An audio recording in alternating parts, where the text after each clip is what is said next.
भगवान राधे कृष्ण री असीम कृपा थी आज मु गीता 11वां अध्याय पाठ करूँ। वणती पहला अनुक्रमणिका कहूँ रही जो मैं हर पाठ में की है। 1 થી 4 श्लोक है विश्व रूप के दर्शन हेतु अर्जुन की प्रार्थना।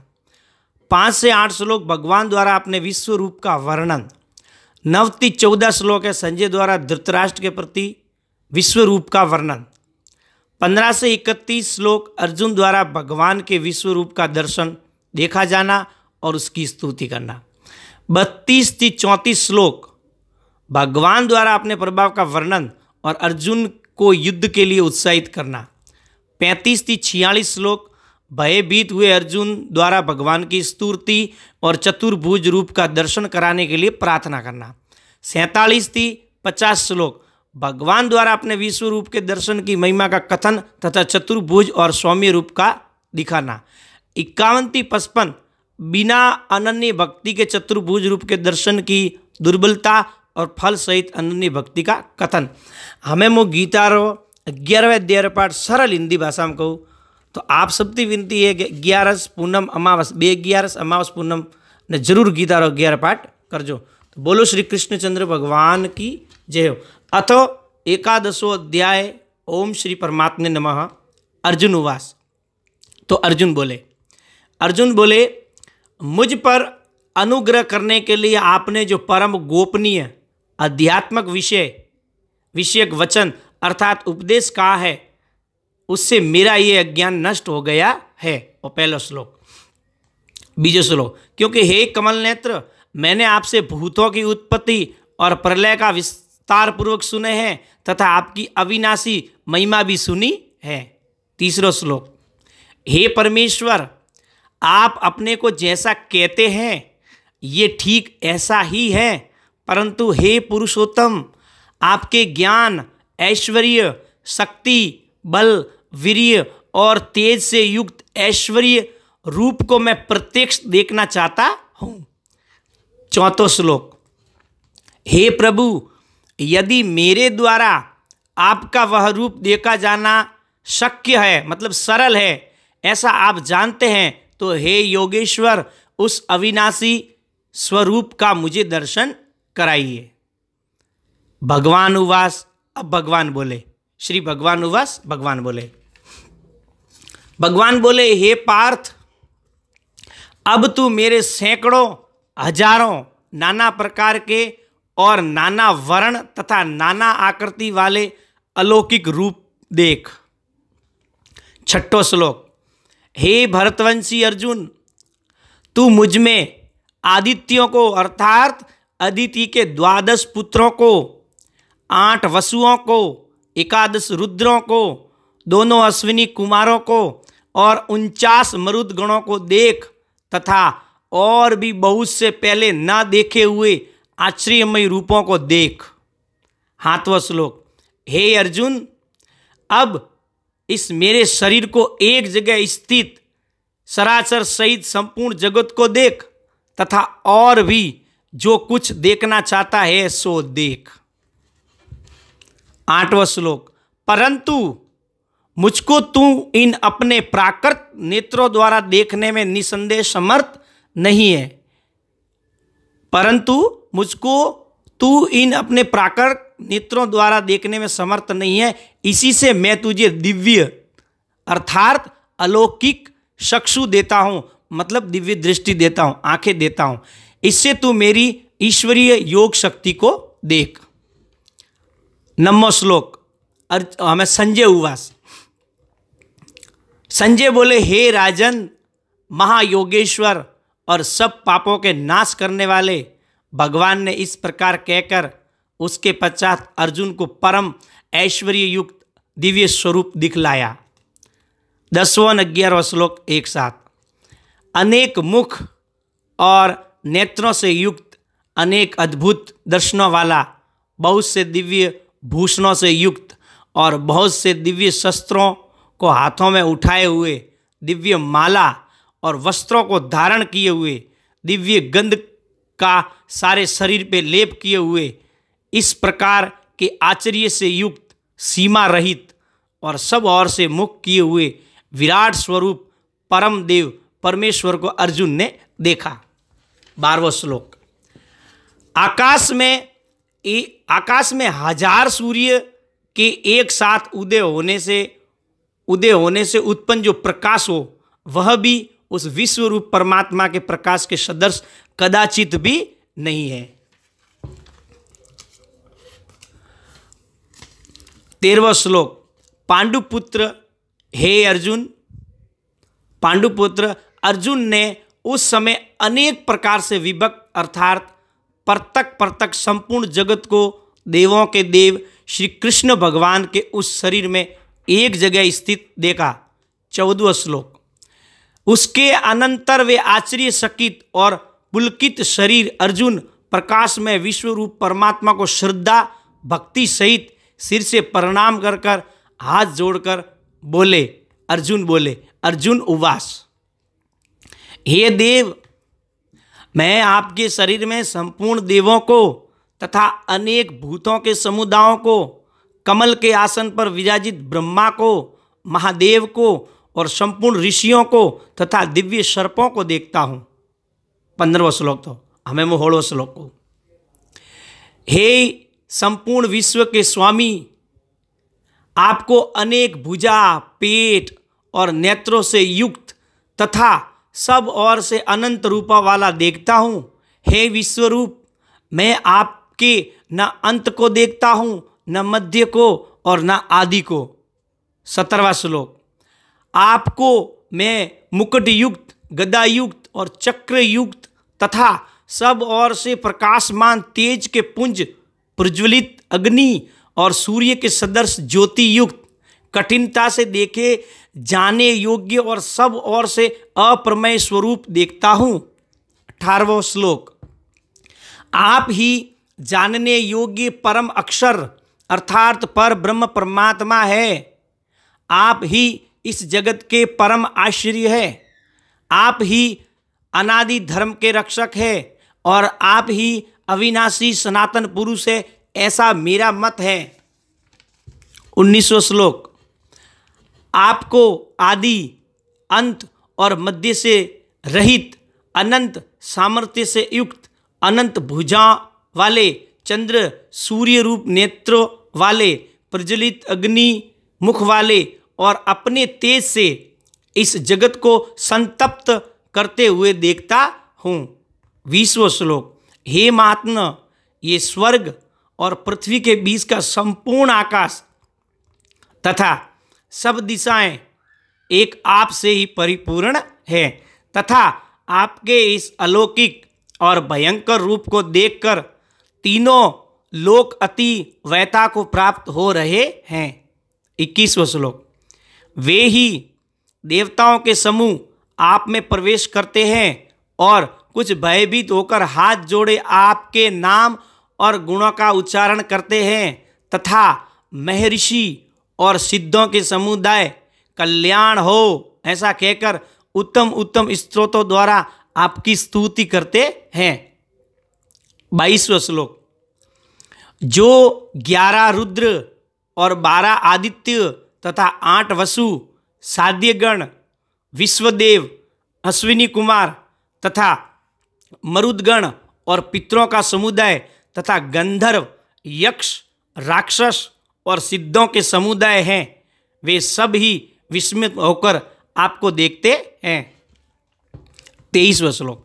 हे महाबाहो, आपके बहुत मुख और नेत्रों वाले, बहुत हाथ, जंगा और पैरों वाले, बहुत उदरों वाले और बहुत सी डाढ़ों के कारण अत्यंत विकराल महान रूप को देखकर सब लोग व्याकुल हो रहे हैं तथा मैं भी व्याकुल हो रहा हूँ।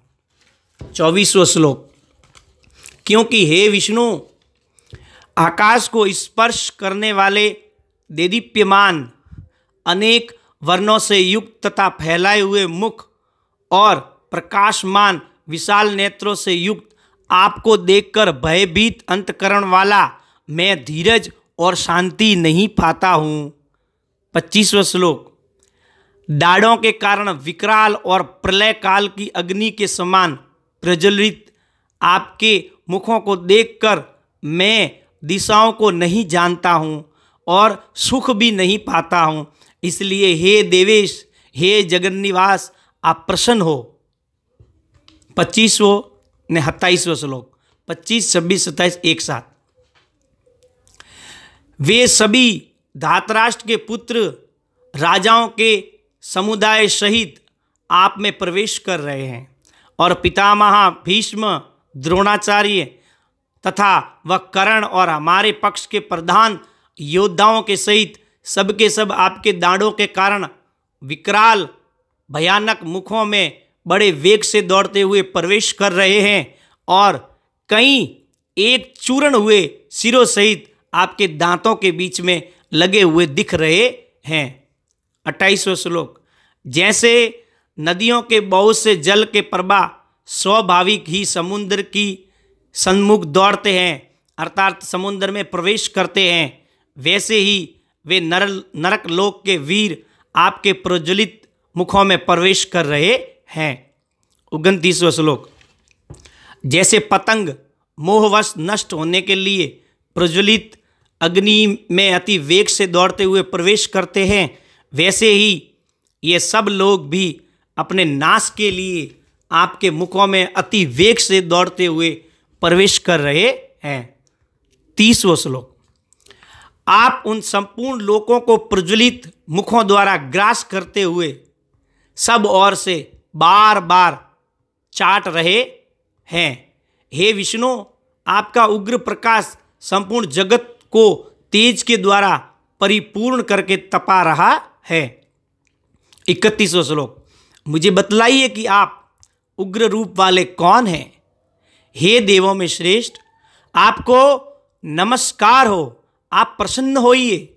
आदि पुरुष, आपको मैं विशेष रूप से जानना चाहता हूं, क्योंकि मैं आपकी प्रवृत्ति को नहीं जानता। 32वां श्लोक। श्री भगवान उवास। अब भगवान बोले, मैं लोकों का नाश करने वाला बड़ा हुआ महाकाल हूं। इस समय इन लोकों को नष्ट करने के लिए प्रवृत्त हुआ हूं। इसलिए जो प्रतिपक्षियों की सेना में स्थित योद्धा लोग हैं, वे सब तेरे बिना भी नहीं रहेंगे, अर्थात तेरे युद्ध न करने पर भी मैं इन सब का नाश हो जाएगा। अर्थात तेरे युद्ध न करने पर भी इन सब का नाश हो जाएगा। 35वां श्लोक। अतएव तू उठ, यश प्राप्त कर और शत्रुओं को जीत कर धन्य धान्य से संपन्न राज्य भोग को भोग। ये सब सूरवीर पहले से ही मेरे द्वारा मारे हुए हैं। हे स्वसाचिन, तू तो केवल निमित्त मात्र बन जा। 34वां श्लोक। द्रोणाचार्य और पितामह भीष्म, जयद्रथ और कर्ण तथा और भी बहुत से मेरे द्वारा मारे हुए सूरवीर योद्धाओं को तू मार, भय मत कर। निसंदेह तू युद्ध में वैरियों को जीतेगा, इसलिए युद्ध कर। 35वां श्लोक। संजय बोले, संजय उवास। संजय बोले, केशव, भगवान के इस वचन को सुनकर मुकुटधारी अर्जुन हाथ जोड़कर कांपता हुआ नमस्कार करके, फिर भी अत्यंत भयभीत होकर प्रणाम करके भगवान श्री कृष्ण के प्रति गदगद वाणी से बोले।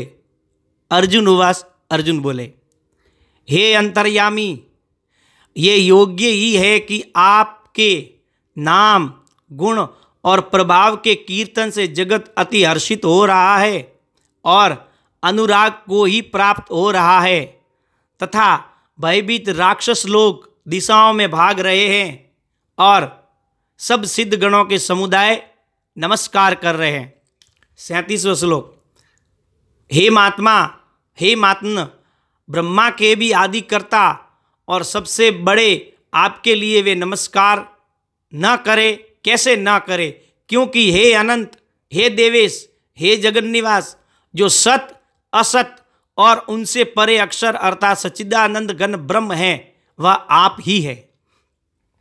38वां श्लोक। आप आदिदेव और सनातन पुरुष हैं। आप इस जगत के परम आश्रय और जानने वाले तथा जानने के योग्य और परम धाम हैं।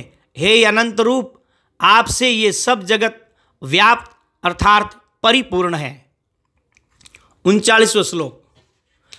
आप वायु, यमराज, अग्नि, वरुण, चंद्रमा, प्रजा के स्वामी, ब्रह्मा और ब्रह्मा के भी पिता हैं।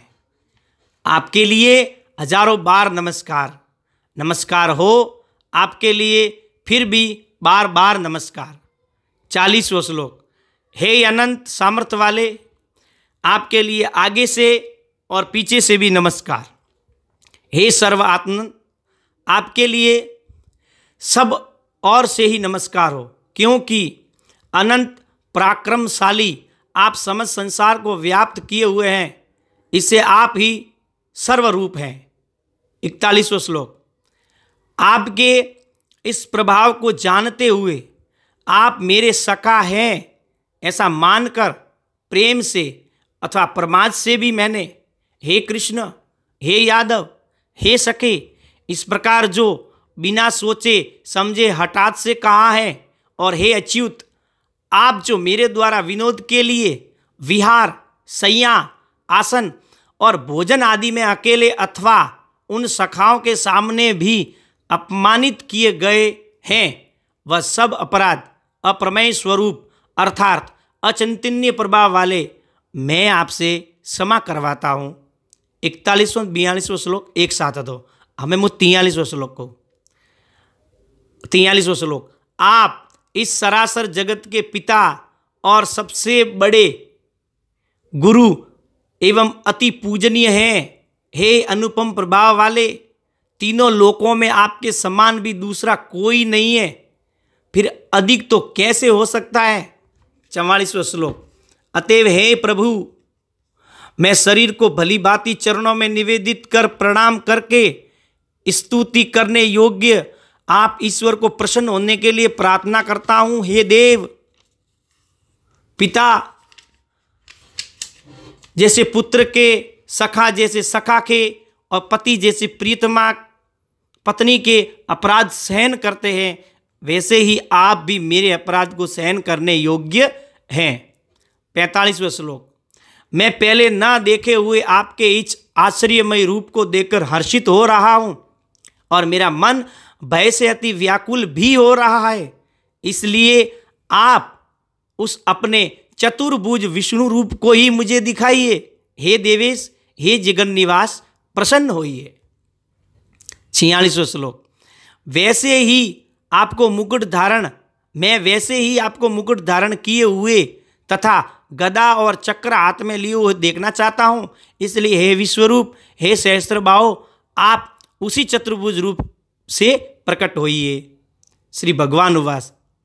47वां श्लोक। श्री भगवान उवास। भगवान बोले, हे अर्जुन, अनुग्रह पूर्वक मैंने अपनी योग शक्ति के प्रभाव से ये मेरा परम तेजोमय, सबका आदि और सीमा रहित विराट रूप तुझको दिखलाया है, जिसे तेरे अतिरिक्त दूसरे किसी ने भी पहले नहीं देखा था।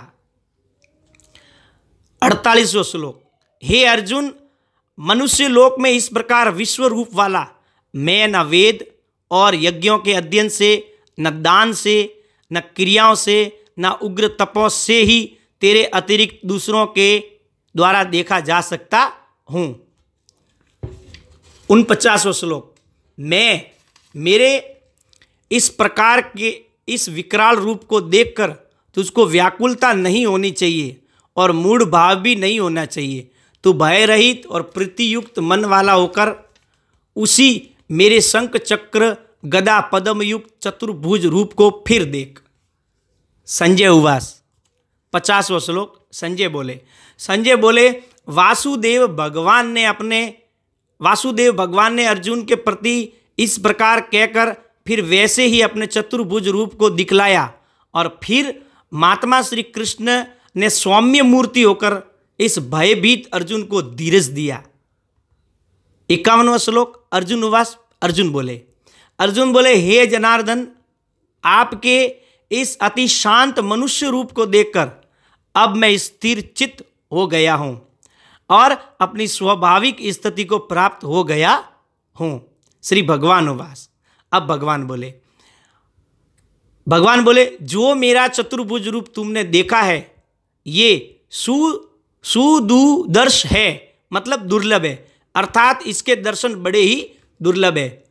देवता भी सदा इस रूप के दर्शन की आकांक्षा करते हैं। 52वां श्लोक दो हमें मुझ 53वां श्लोक को। जिस प्रकार तुमने मुझको देखा है इस प्रकार चतुर्भुज रूप वाला मैं न वेदों से, न तप से, न दान से और न यज्ञ से ही देखा जा सकता हूँ। 54वां श्लोक।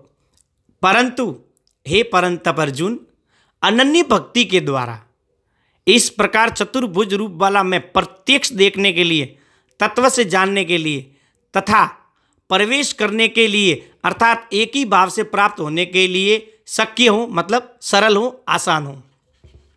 55वां श्लोक। हे अर्जुन, जो पुरुष केवल मेरे लिए ही संपूर्ण कर्तव्य कर्मों को करने वाला है, मेरे प्रायण है, मेरा भक्त है, आसक्ति रहित है और संपूर्ण भूत प्राणियों में वैर भाव से रहित है, वह अनन्य भक्ति युक्त पुरुष मुझको ही प्राप्त होता है। वह अनन्य भक्ति युक्त पुरुष मुझको ही प्राप्त होता है। गीतारा 11वां अध्याय में 55 श्लोक था। गीतारो 11वां अध्याय पूर्ण हुआ। आप सभी की विनती है, निवेदन है कि भगवान कृष्ण 11वां अध्याय 11 पूनम अमावस ये मोटा धन है। अणधन तो जरूर सुनजो मीना में एक बार। बोलो श्री कृष्णचंद्र भगवान की जय हो। ओम तत्सदिति श्रीमद् भगवद गीता सुपनिषत्सु ब्रह्म विद्यायम योग शास्त्रे श्री कृष्ण अर्जुन संवादे विश्वरूप दर्शन योगो नाम 11वां अध्याय संपूर्णम। बोलो श्री कृष्णचंद्र भगवान की जय हो। राधे की श्याम की जय हो।